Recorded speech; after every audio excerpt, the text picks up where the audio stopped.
Hello बच्चों, कैसे हो आप सब। तो फाइनली आपके बोर्ड्स खत्म हो गए हैं टर्म 1 के लिए और अब टर्म 2 की जो है तैयारी आपको शुरू करनी है। तो इस तैयारी को हम साथ में शुरू करते हैं और आज हम स्टार्ट कर रहे हैं आपका चैप्टर नंबर 12 इलेक्ट्रिसिटी, जो कि आपका टर्म 2 में आना है साइंस के अंदर। तो ऐसे ही हम सारा सिलेबस कवर कर लेंगे और फिर हम बहुत सारे क्वेश्चंस भी प्रैक्टिस कर पाएंगे और मैं आपको अच्छे से गाइड भी कर पाऊंगा। तो चलो शुरू करते हैं। आपका यहाँ पे चैप्टर को अगर आप समझें तो चैप्टर का नाम है आपका इलेक्ट्रिसिटी। इलेक्ट्रिसिटी जो है वो कहते ही आपके मन में क्या आता है? करंट। ये वायर्स, ये जो आपके आसपास वायर्स दिखती हैं, आप यूज करते हो, गैजेट्स यूज करते हो, इलेक्ट्रॉनिक गैजेट, सब में आपको मतलब एक करंट, कौन सा? इलेक्ट्रिक करंट, वो आपको जो है इमेजिन कर पाते हो आप। और करंट आपका वो होता है बच्चे, आपका flow of charges. Electric current की बात कर रहा हूं। जनरली करंट का मतलब होता है किसी भी चीज का फ्लो। यहां हम इलेक्ट्रिक करंट की बात कर रहे हैं तो वो आपका आ जाएगा फ्लो ऑफ चार्जेस। तो आप मतलब इसको समझने के लिए आपको सबसे पहले जो समझना पड़ेगा वो है चार्जेस को। तो अगर आप चार्जेस को समझ गए तो उनके फ्लो को भी समझ जाएंगे। अब मैं चार्ज की बात करूं आपको कि बताओ चार्ज क्या होता है, तो आप सबसे पहले कहेंगे सर पॉजिटिव या नेगेटिव। अरे भैया क्या होता है वो पूछा है, कौन कौन सा होता है ये थोड़ी पूछा है। तो आप कहोगे सर फिर ये तो हमें नहीं पता। तो आपको दिक्कत आएगी। क्यों आएगी? तो क्योंकि जैसे मास होता है, अब मास जो है वो मतलब एक फंडामेंटल बिहेवियर है, उस बॉडी का एक एस्पेक्ट है, वो उसको डिफाइन करने में जो है दिक्कत आती है। तो ये भी एक फंडामेंटल प्रॉपर्टी ही है किसी भी सब्सटेंस की, किसी भी मैटर की। और वो आपका क्या होता है भाई? तो इसीलिए इसको डिफाइन करना मुश्किल होता है। हालांकि आप डिफाइन कर सकते हो इसकी प्रॉपर्टीज के ऊपर ही बेस्ड, कि चार्ज जो है वो होता है जो दूसरे वैसे ही चार्ज को रिपेल कर दे। इस तरीके से आप डिफाइन कर सकते हैं। तो चलो समझते हैं आपका जो चार्ज है ये आखिर आया कैसे। तो आप जो है एक एटम को समझो। तो आपने देखा है बोहर मॉडल में कि एटम का एक न्यूक्लियस होता है सेंटर में, उसके चारों तरफ आपकी क्या होती है? इसके चारों तरफ बच्चे आपकी ऑर्बिट्स रहती हैं। तो यहां पे बात करें तो ये है आपका न्यूक्लियस। न्यूक्लियस में होते हैं न्यूक्लियॉन्स, और न्यूक्लियॉन्स की बात करें तो ये आपका हो गया प्रोटॉन प्लस न्यूट्रॉन। और ये यहाँ पे इस छोटी सी जगह में एक बहुत ही स्ट्रॉन्ग फोर्स से जुड़े हुए होते हैं, जिसको बोलते हैं स्ट्रॉन्ग न्यूक्लियर फोर्स। इसीलिए इनको अलग करना तो बहुत ही मुश्किल टास्क है। तो इसीलिए आपका जो है ये जो इलेक्ट्रॉन्स हैं ऑर्बिट में, इनको जो है रिमूव कर लिया जाता है या फिर इनको ऐड कर दिया जाता है। मतलब इनकी मूवमेंट करना इजी होता है। तो इलेक्ट्रॉन्स की मूवमेंट से ही आपका चार्ज बनते हैं। देखो दो केस बनते हैं, या तो आपका एक एटम से इलेक्ट्रॉन चला जाए, और चला जाएगा तो आपका, अब इलेक्ट्रॉन्स जो है प्रोटॉन बराबर है। अगर मैं एक न्यूट्रल एटम की बात करूं, ठीक है, जिसमें मतलब न्यूट्रल एटम की बात करूं जिसमें अभी इलेक्ट्रॉन प्रोटॉन को नहीं छेड़ा गया है, तो नंबर ऑफ इलेक्ट्रॉन बराबर होते हैं नंबर ऑफ प्रोटॉन्स के। तो ये बराबर है तो दोनों इक्वल है। ठीक है, अब यहाँ पे थोड़ा सा और गहराई में जाओगे तो इलेक्ट्रॉन पे जो है चार्ज की अगर बात करूं, चार्ज ऑन इलेक्ट्रॉन ये आपका रहता है -E। और अगर चार्ज ऑन प्रोटॉन की बात करूं मैं, तो ये आपका रहता है बच्चे +E। अब आप कहोगे सर दोनों पे, हाँ, एक पे -E एक पे +E, और E की वैल्यू होती है 1.6 इंटू 10⁻⁻19 कुलाम्ब C। ये आपकी वैल्यू रहती है। चलो उस पे भी आएंगे। तो इलेक्ट्रॉन लूज कर देगा तो इलेक्ट्रॉन कम हो जाएंगे, प्रोटॉन अपने आप ही ज्यादा हो जाएंगे as compare to your electrons. दूसरा अगर केस बनता है कि इलेक्ट्रॉन क्या कर ले, वो गेन कर ले। और अगर इलेक्ट्रॉन गेन कर लिए तो आपका जो है इलेक्ट्रॉन्स ज्यादा हो जाएंगे, तो आपका कैसा चार्ज आएगा? नेगेटिव चार्ज यहाँ पे आ जाएगा। अब ये ऐसे बनते हैं पॉजिटिव और नेगेटिव चार्ज। अब आपका अगर आपने देखा होगा कि पॉजिटिव पॉजिटिव चार्ज जो है ये क्या करते हैं, रिपेल करते हैं। ऐसे ही आपका नेगेटिव नेगेटिव को पास लाने की कोशिश करोगे, वो भी क्या करते हैं, रिपेल करते हैं। लेकिन अगर आप एक पॉजिटिव को नेगेटिव के पास लाओगे तो वो क्या करेंगे, अट्रैक्ट करेंगे। तो यहाँ पे आपको याद रखना है चार्जेस के केस में कि आपका लाइक चार्जेस जो हैं वो क्या करते हैं, लाइक चार्जेस रिपेल करते हैं एंड अनलाइक चार्जेस क्या करते हैं, अट्रैक्ट करते हैं। अनलाइक चार्जेस अट्रैक्ट, ये आपका क्या करते हैं, अट्रैक्ट करते हैं। ठीक है, तो भाई इन्हीं के फ्लो से आपका क्या होता है, इन्हीं के फ्लो से आपका करंट बनता है। ठीक है, ये चार्जेस, ये इलेक्ट्रॉन्स, देखो चार्ज किसकी वजह से है, इलेक्ट्रॉन्स की वजह से है। तो ये इलेक्ट्रॉन्स जब आपके फ्लो करते हैं, इन्हीं से क्या बनता है, करंट बनता है। ठीक है, तो यहां पे अगर मैं बात करूं अब कि आपका कैसे वो है, अब मैं आ जाता हूं हमारी मेन क्वांटिटी जो कि है आपकी इलेक्ट्रिक करंट।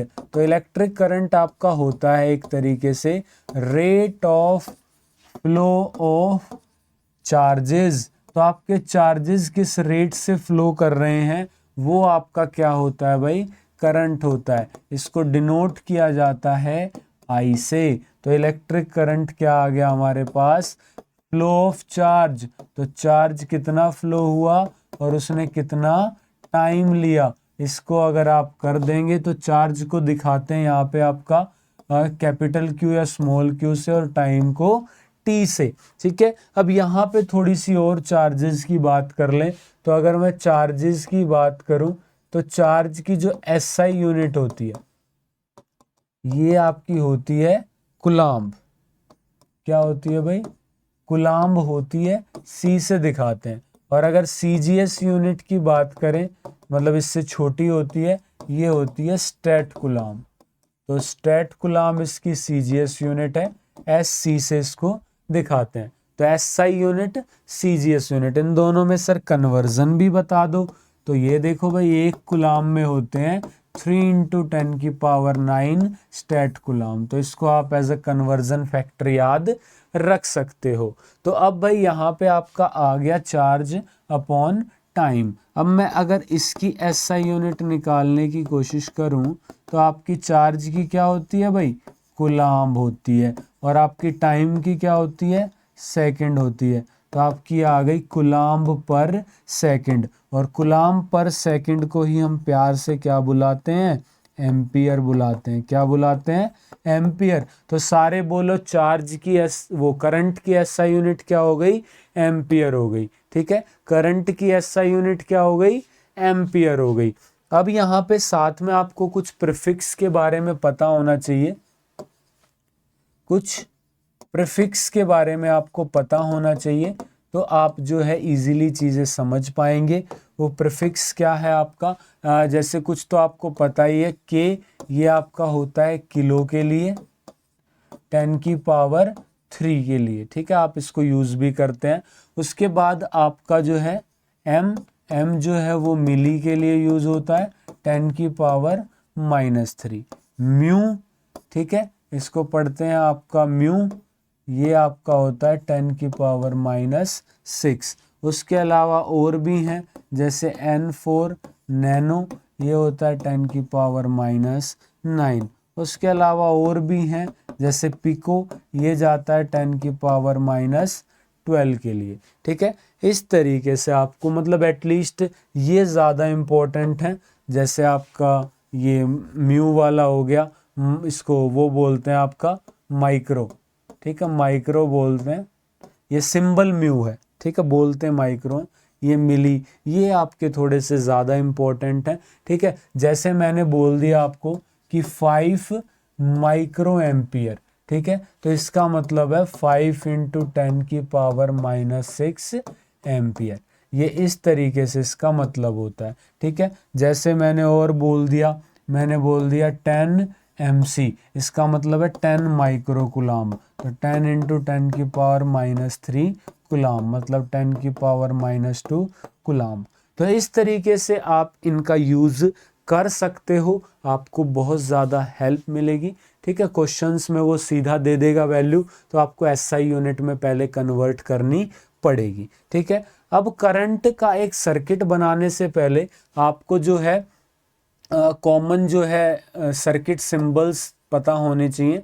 सम सर्किट सिंबल्स, इस सर्किट में क्या क्या सिंबल्स यूज होते हैं जान लो, ताकि आप इजीली सर्किट बना पाओ।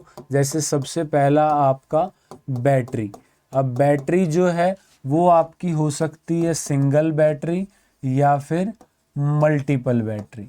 सिंगल भी हो सकती है और मल्टीपल भी हो सकती है। सिंगल के लिए ऐसे सिंगल एक सेल दिखाया जाता है, ये पॉजिटिव प्लेट के लिए, नेगेटिव के लिए, और मल्टीपल के लिए इस तरीके से आपकी चीज़ें दिखाई जाती हैं मल्टी सेल के लिए।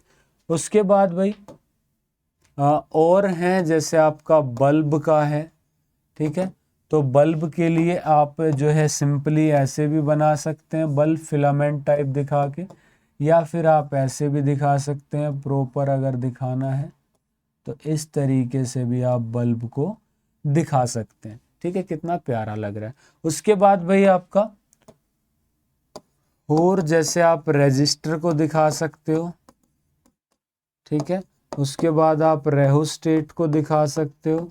रेहोस्टेट एक तरीके से आपका होता है variable resistor.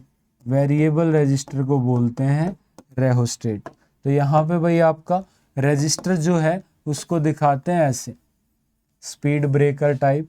Rheostat variable resistor है, तो इसको ऐसे रजिस्टर का सिंबल और उसको ऐसे वेरी करते हुए। ठीक है, या फिर आपका एक और होता है, ये इस तरीके से टैपिंग उससे दिखाया जाता है ऐसे, और ये तीसरा ऐसे कि ये स्लाइडर, आपको इसको स्लाइड करके वेरी कर लो। उसके बाद भाई आपका नेक्स्ट आ जाता है यहाँ पे और इम्पोर्टेंट जो है वो है वायर वाला। तो वायर जंक्शन या वायर जॉइंट, और एक आपका आ जाता है वायर क्रॉसिंग ओवर। तो एक वायर क्रॉसिंग ओवर है आपका, तो वायर का जॉइंट ऐसे दिखाया जाता है, ये इस तरीके से, और क्रॉसिंग ओवर दिखानी है तो ऐसे जंप करके ऐसे चला गया, इस तरीके से क्रॉसिंग ओवर दिखाई जाती है। ठीक है, एक आधा एक्स्ट्रा भी आप याद रख सकते हो, जैसे एक आप बड़ी क्लासेस में पढ़ोगे कैपेसिटर के बारे में, तो उसको उसका होता है ये बराबर प्लेट, इसीलिए बैटरी में बराबर मत बना देना कहीं। उसके अलावा एमीटर वगैरह ये अभी मैं बताऊंगा, तो वहाँ भी आपको क्लियर होगा। तो ये एमीटर में ऐसे गोला बना के ए बना देते हैं। उसके अलावा एक वोल्ट मीटर होता है, उसमें इस तरीके से गोला बना के आपका वी लिख देते हैं। ये सिंबल्स हैं कुछ इम्पोर्टेंट, देखो आप स्क्रीनशॉट भी ले सकते हो, मैं हट गया। ये मतलब बहुत ही इम्पोर्टेंट आपके सिंबल्स हैं। ठीक है, जो आपको पता ही होने चाहिए, नो डाउट इनके अंदर। उसके बाद भाई हम देखो बात कर रहे थे किसकी, करंट की। तो हमने देखा करंट जो है वो आपका rate of flow of charge होता है, तो charge flowing per unit time. ठीक है, एक कंडक्टर से, तो वो आपका क्या हो जाएगा, इलेक्ट्रिक करंट। आई से इसको दिखाते हैं। तो अब हम देखो एक सिंपल सा सर्किट बनाने की कोशिश करते हैं। तो देखो मैंने एक सिंपल सा सर्किट बनाया जिसमें मैंने एक रेजिस्टर लगा दिया। ठीक है, एक बल्ब लगा दिया, और यहाँ पे आपकी बैटरी लगा दी सिंगली, और यहाँ आपकी की लगा दी। अब की से आप कहोगे सर वो तो बनानी सिखाई नहीं, भाई क्या करें, अब याद आई है, अब बता देते हैं। तो यहाँ पे आपकी भाई की मतलब एक तरीके से स्विच की बात हो रही है यहाँ पे। तो दो तरीके का हो सकता है ये भी, एक आपका ओपन, एक क्लोज, या तो खुला स्विच या फिर चालू स्विच। तो ये कैसे बनता है, तो ये आपका ऐसे ओपन स्विच, और ये आपका ऐसे क्लोज स्विच बनता है बीच में बिंदी लगा के। तो यहाँ पे भाई हम सर्किट बना रहे हैं। तो यहाँ पे अब देखो, यहाँ से नेगेटिव पे इलेक्ट्रॉन्स बहुत सारे हैं, यहाँ तो बीच में गैप है, तो ये इलेक्ट्रॉन्स जो है वो यहाँ से फ्लो करेंगे ऐसे। ठीक है, तो ये ऐसे इलेक्ट्रॉन्स फ्लो करेंगे यहाँ पे। तो अगर मैं इसको बोलूँ आई ई, तो ये आई ई आपका क्या है भाई, इसको कहते हैं इलेक्ट्रॉनिक करंट, इसको बोल देते हैं इलेक्ट्रॉनिक करंट। उसके बाद आपका जो हम करंट की डायरेक्शन लेते हैं वो लेते हैं इस तरफ, IC से दिखा रहा हूं मैं इसको, ये आपकी पॉजिटिव से नेगेटिव, ये था आपका नेगेटिव टू पॉजिटिव। यहाँ पे अभी जो देखा IC, ये है, इसको बोलते हैं कंडक्शन करंट। जो आप जनरल करंट दिखाते हो वो आप कंडक्शन करंट ही दिखाते हो, वो हमेशा पॉजिटिव से नेगेटिव होता है, इस तरीके से। तो ये जो IC है यही आपका मेन करंट है, जिसकी हम बात करेंगे, आगे भी करते रहेंगे। अब इसको भाई करंट को मेजर करने के लिए आपका डिवाइस होता है, डिवाइस फॉर करंट। तो करंट को मेजर करने के लिए आपका डिवाइस होता है, उसे क्या कहते हैं, आपका एमीटर। क्या कहते हैं, एमीटर होता है आपका। दो बातें याद रखनी है कि ये क्या आता है आपका, इट इज अ, पहली याद रखनी है कि ये आपका एक लो रेजिस्टेंस डिवाइस है, पहली बात, it is a low resistance device. और दूसरी बात आपको याद रखनी है कि it is always connected in series, ये हमेशा सीरीज में कनेक्ट होता है विद द सर्किट। ये दो बात आपको याद रखनी है एमीटर से रिलेटेड। मतलब आपको एमीटर से करंट मेजर करना है तो इस तरीके से एमीटर जो है सर्किट में लगेगा ऐसे, तो इस तरीके से सर्किट में लगेगा ताकि इस आई को मेजर कर सके, क्योंकि इससे पास होना जरूरी है आई, तभी ये मेजर करेगा। और दूसरा, लो रेजिस्टेंस इसीलिए है ताकि ये खुद कोई करंट यूज ना करे और ये सारे करंट को मेजर कर दे, खुद करंट को यूज करके उसको वो ना करे, यूज ना करे, ताकि उसकी वैल्यू कम ना हो जाए। ठीक है, तो यहाँ पे ये सारी चीजें हमने जो हैं सीखी हैं। आज क्या क्या सीखा है एक बार फटाफट से रिकैप कर लेते हैं। थोड़ी थोड़ी चीजें पढ़ेंगे ताकि आप जो है अच्छे से उसको ग्रास्प कर पाओ, समझ पाओ। ठीक है, तो यहाँ पे हमने देखो, अभी एक क्वेश्चन भी दूंगा मैं आपको। तो यहाँ पे हमने पढ़ा सबसे पहले एक चार्जेस, क्योंकि करंट पढ़ना है तो चार्जेस का ही फ्लो होता है, तो हमें पहले चार्जेस समझे कि वो इलेक्ट्रॉन्स की कमी या फिर उसके एक्स्ट्रा होने से आता है। उसके बाद इन चार्ज, ये जो इलेक्ट्रॉन्स है इन्हीं का फ्लो होता है। ठीक है, इन्हीं के फ्लो को हम क्या बोलते हैं, करंट बोलते हैं। करंट की SI यूनिट होती है एम्पियर कूलम्ब पर सेकेंड। ठीक है, उसके बाद हमने कुछ प्रीफिक्स भी जाने, ठीक है, मिली, माइक्रो, नैनो, ये सब वैल्यूज़ के साथ। उसके बाद हमने सर्किट के सिंबल्स जाने ताकि हम एक सर्किट बना पाएँ। तो हमने उसमें bulb, register, battery, wire joint, की, एमीटर, वोल्ट मीटर, ये सब बनाना देखा। फिर हमने उसमें कंडक्शन करंट, इलेक्ट्रॉनिक करंट देखा। फिर हमने एमीटर को जाना जो कि एक करंट मेजरिंग डिवाइस है आपका। और लास्ट में मैं आपको एक क्वेश्चन दे रहा हूँ, this is your homework question. ठीक है, होमवर्क क्वेश्चन है आपका ये। ठीक है, तो आपको क्या करना है भाई, दो क्वेश्चन दे देता हूं सिमिलर, एक मैं करवा देता हूं, एक आपको करना है। ठीक है, तो आपका ये क्वेश्चन है कि फाइंड अमाउंट ऑफ करंट, या फिर नेक्स्ट में मैं आपको करा दूंगा, find amount of current used, find amount of current flowing in a wire if 100 microcoulomb charge flows through it in 5 seconds।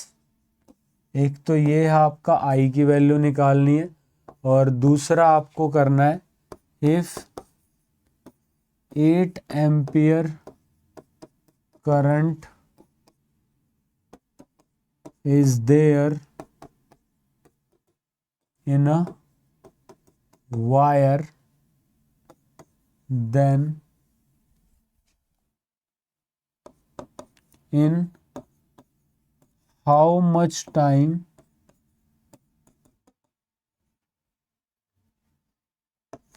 two coulomb charge should cross a point in conductor या wire.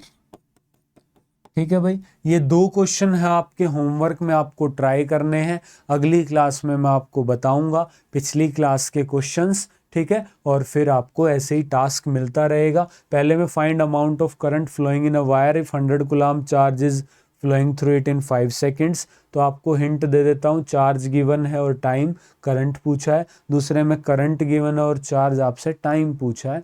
तो ये आपकी hint थी। I hope आपको session पसंद आया होगा। तो सेशन को लाइक करो, अपने सभी दोस्तों के साथ शेयर करो, वो भी कुछ सीखेंगे। क्योंकि अगर आप एक साथ सीखोगे तभी आगे बढ़ोगे। अकेले जो है इसको शेयर करना चाहिए, नॉलेज शेयर करने के लिए। सोचो टीचर शेयर ना करे अपनी नॉलेज ऐसे कि मुझे तो आ गया, तो कितने बच्चे जो हैं वो सीख नहीं पाएंगे। ठीक है, तो आपको नॉलेज को शेयर करना है। और ठीक है, चैनल को सब्सक्राइब कर दो, वीडियो को लाइक, नीचे कमेंट ज़रूर करना। ठीक है, कि आपको सेशन कैसा लगा, क्या इंप्रूवमेंट चाहते हो, ये सब शेयर करना। ठीक है, चलो अभी के लिए अलविदा, मिलते हैं अगले ऐसे ही सेशन में। Thank you very much.